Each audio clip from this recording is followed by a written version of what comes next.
8. Authority and false responsibility. The relationship of authority and responsibility is an important, if tangled one. Before we can understand the relationship, let us glance at some of the serious errors which mark much thinking here. First, there is a very great difference between the authority of God and that of man, who is God's creature and subordinate. Man's authority is derivative and conditional. Responsibility means accountability to a person or standard greater than we are.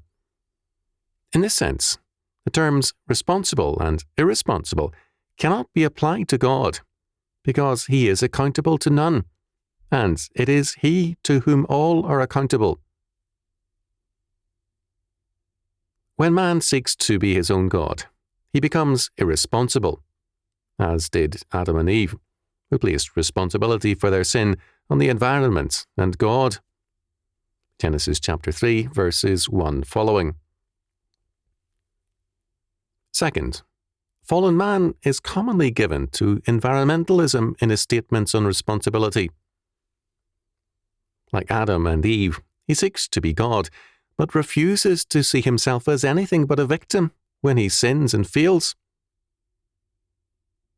Basic to most psychotherapy is this rejection of responsibility. Parents, the community, teachings, and more are blamed for the individual's sins. Modern psychotherapy is dangerous because it aggravates sin by diluting or denying responsibility.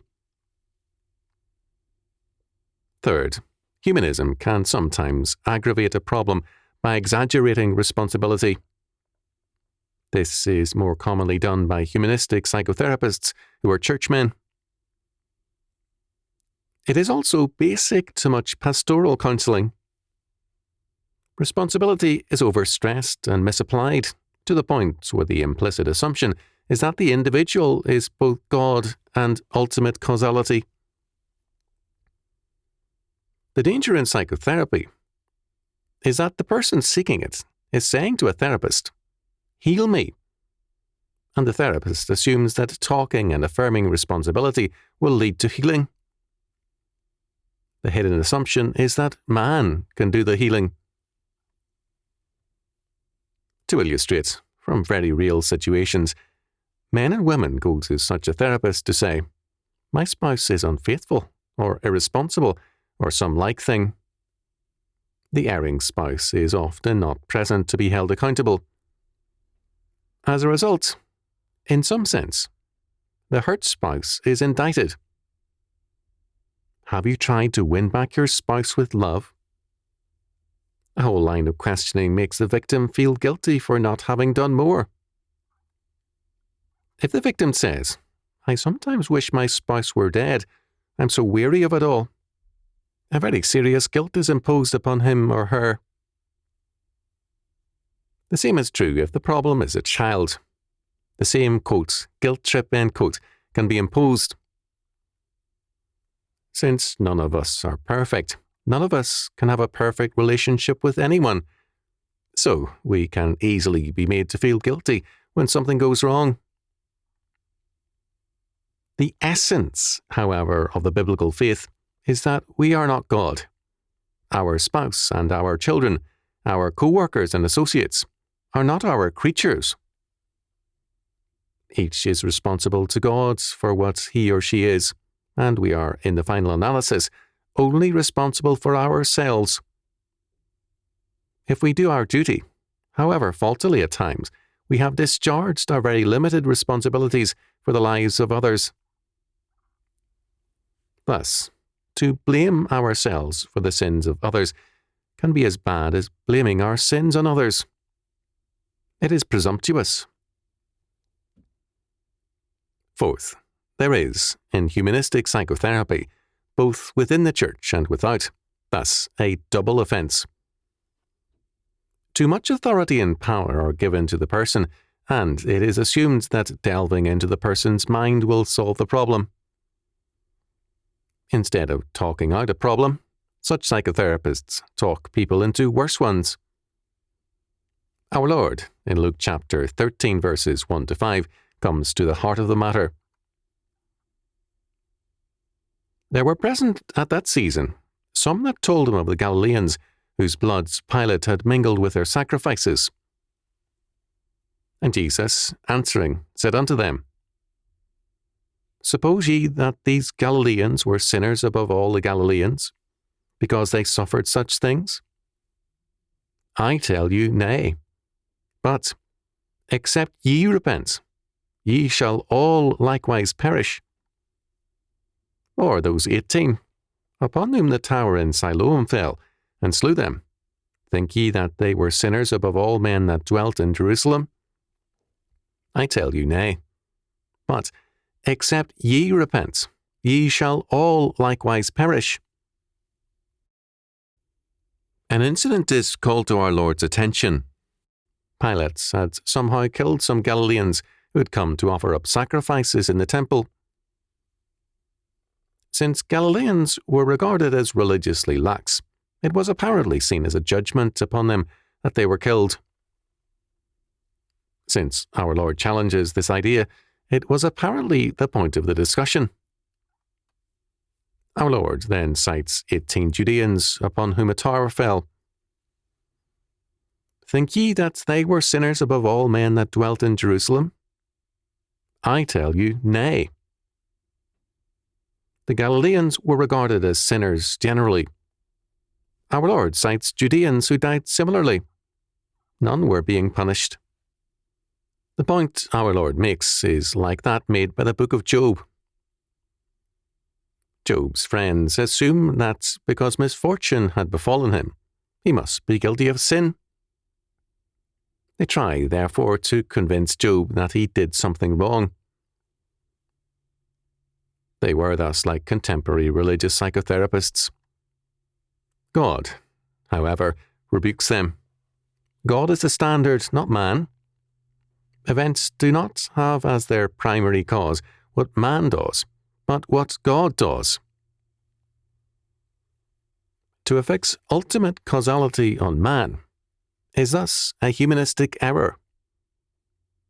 God vindicates Job, not because Job was sinless, but because Job was God's servant. Religious psychotherapists seek to affix responsibility upon the person who has the problem. While it is clearly true that our sins can create our problems, not all our problems are due to our sins. The disciples were at one point corrected because they assumed a totally human causality for all things. And, as Jesus passed by, he saw a man which was blind from his birth. And his disciples asked him, saying, Master, who did sin, this man or his parents, that he was born blind? Jesus answered, Neither hath this man sinned, nor his parents, but that the works of God should be made manifest in him. John chapter 9, verses 1-3. The disciples raised the question, who is to blame, the man or his parents?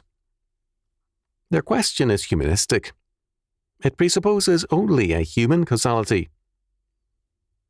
Our Lord's answer denies both alternatives. The man's blindness is not grounded in any personal sin. It is an aspect of a fallen world. But behind all this stands the absolute cause, God, whose purpose it was that the works of God should be made manifest in the blind man. The blind man became a most eloquent witness to Christ and his power. John chapter 9, verses 4-41. He became a believer. His blindness was the prelude to greater sight. Christianity is of necessity a personal faith. But if our faith is primarily or essentially personal, it is man-centered instead of God-centered. Such a faith is erosive of authority. It has been said that famine victims follow a pattern as starvation sets in. They move less and less. Their sexual energy disappears, and they are more and more marked by self-absorption. so too is spiritual starvation.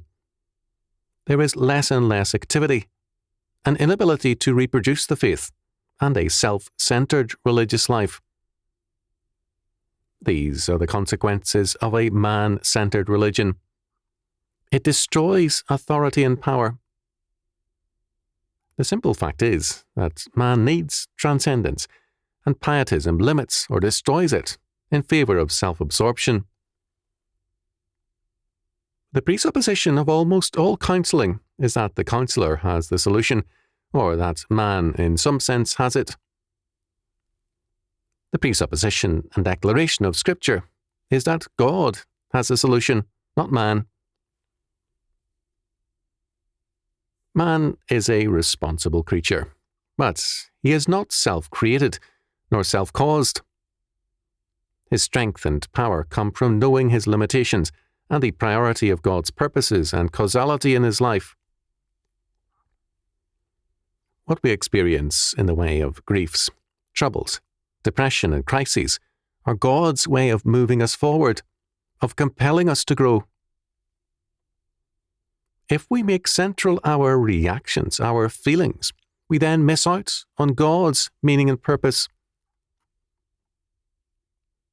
This humanistic orientation is the reason why so many ostensibly Christian counsellors are Job's comforters. Job's friends insisted that because certain things had befallen Job, Job was the problem, and they instead became Job's afflictors, not his friends. Job's friends would have been happy if Job had admitted that he found old Hiram down the road a major problem, and sometimes wished that reprobate would drop dead. With their perfectionism, they would have blamed all Job's ills on this terrible thought. They would have been very wrong. Perfectionism of this sort is disastrous. A godly and quiet young man married to an attractive and able woman who was a leader in both church and civic groups had a problem. His wife, a liberal who believed in friendly, non-marital sex, was a major grief to him. He loved her and his children, but at times, in bitterness, he wished she would drop dead. At this point, his counsellor had a field day. How could he, the husband, hope to bring his wife back to faithfulness when he held such hateful and evil thoughts? The responsibility for, quote, reclaiming, end quote, his wife, as well as the guilt for her ways, was, in effect, laid upon him. The result was an interesting and sad one. He dropped dead, very prematurely, of a heart attack. I was sent a picture of her being installed as president of a civic do-gooder agency, looking as attractive as ever. Humanistic counselling subverts the moral order